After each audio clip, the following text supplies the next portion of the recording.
consumer electronics.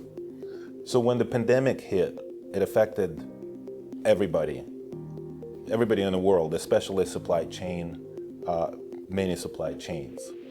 It also affected consumer goods, from if you needed a dishwasher, if you needed, laundry machines, whatever appliances, stoves and refrigerators.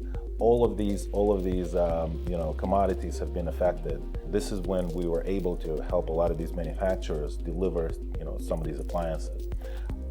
It was very gratifying because I knew that many of the people that I know had to wait for their refrigerators, laundry machines, dishwashers for up to 6 months. And I knew that, some of them got them sooner because we were able to help them out.